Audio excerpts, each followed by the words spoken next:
3 ಕೋಟಿ ವೆಚ್ಚದಲ್ಲಿ ಸಂಗಾಪುರ ಅರಕನಕೆರೆ ಜಕ್ಕನಹಳ್ಳಿ ರಸ್ತೆ ಅಭಿವೃದ್ಧಿಗೆ ಶಾಸಕ ದರ್ಶನ್ ಪುಟ್ಟಣ್ಣಯ್ಯ ಭೂಮಿ ಪೂಜೆ. ಸಂಗಾಪುರದಿಂದ ಅರಕನಕೆರೆ ಕಜ್ಜೆಕೊಪ್ಲು ಮಾರ್ಗವಾಗಿ ಜಕ್ಕನಹಳ್ಳಿಗೆ ಸಂಪರ್ಕ ಕಲ್ಪಿಸುವ ರಸ್ತೆಯನ್ನು ಅಭಿವೃದ್ಧಿಪಡಿಸುವ ಕಾಮಗಾರಿಗೆ ಮೇಲುಕೋಟೆ ವಿಧಾನಸಭಾ ಕ್ಷೇತ್ರದ ಶಾಸಕರಾದ ದರ್ಶನ್ ಪುಟ್ಟಣ್ಣಯ್ಯ ಭೂಮಿ ಪೂಜೆ ನೆರವೇರಿಸಿದರು. ಹಲವು ದಶಕಗಳಿಂದ ಡಾಂಬರೀಕರಣವಾಗದೆ ಧೂಳು ಕಲ್ಲುಗಳ ನಡುವೆ ಸಂಚಾರಕ್ಕೆ ಗ್ರಾಮಸ್ಥರು ತೀವ್ರ ತೊಂದರೆ ಅನುಭವಿಸುತ್ತಿದ್ದುದನ್ನು ಗಮನಿಸಿದ ಶಾಸಕರು ಸ್ಥಳೀಯರ ಮನವಿಗೆ ಸ್ಪಂದಿಸಿ 3 ಕೋಟಿ ವೆಚ್ಚದಲ್ಲಿ ರಸ್ತೆ ಅಭಿವೃದ್ಧಿ ಕಾಮಗಾರಿಗೆ ಚಾಲನೆ ನೀಡಿದರು. ಈ ಸಂದರ್ಭದಲ್ಲಿ ಮಾತನಾಡಿದ ಅವರು, ಅರಕನಕೆರೆ ಮುಖ್ಯ ರಸ್ತೆಯಿಂದ ಗ್ರಾಮದವರೆಗೆ ಲೋಕೋಪಯೋಗಿ ಇಲಾಖೆಯ ವತಿಯಿಂದ ಸುಮಾರು 3 ಕೋಟಿ ವೆಚ್ಚದಲ್ಲಿ ರಸ್ತೆ ಅಭಿವೃದ್ಧಿ ಮಾಡಲು ಕೈಗೆತ್ತಿಕೊಳ್ಳಲಾಗಿದ್ದು, ಗುಣಮಟ್ಟದ ಕೆಲಸವನ್ನು ಆದಷ್ಟು ಬೇಗ ಪೂರ್ಣಗೊಳಿಸಲು ಅಧಿಕಾರಿಗಳಿಗೆ ಸೂಚನೆ ನೀಡಲಾಗಿದೆ. ರಸ್ತೆ ಅಭಿವೃದ್ಧಿಯಿಂದ ರೈತರ ಕೃಷಿ ಉತ್ಪನ್ನ ಸಾಗಣೆ ಸುಗಮವಾಗುವುದರ ಜೊತೆಗೆ ಸಾಲ ಮಕ್ಕಳು ಸಾರ್ವಜನಿಕರಿಗೆ ಉತ್ತಮ ಸಂಚಾರ ಸೌಲಭ್ಯ ದೊರೆಯಲಿದೆ ಎಂದು ಹೇಳಿದರು.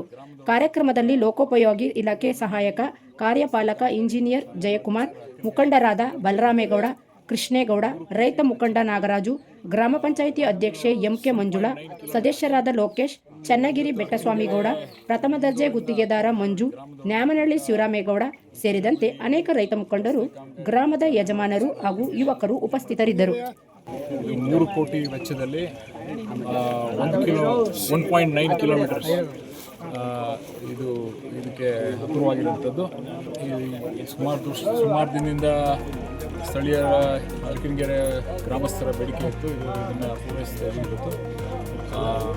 ಮತ್ತೊಮ್ಮೆ PWD ರಸ್ತೆ ಇದು ಮುಂಚೆನೇ ಅಂದರೆ ಈ ಸುಮಾರು ದಿನದಿಂದ ಇದನ್ನು ಮಾಡಬೇಕಂತ ಇತ್ತು. ಅದಕ್ಕೆ ಇವತ್ತು ಕಾಮಗಾರಿ ಚಾಲನೆ ಕೊಡೋಕ್ಕೋಸ್ಕರ ಇಲ್ಲಿ ಅರಕನಕೆರೆಗೆ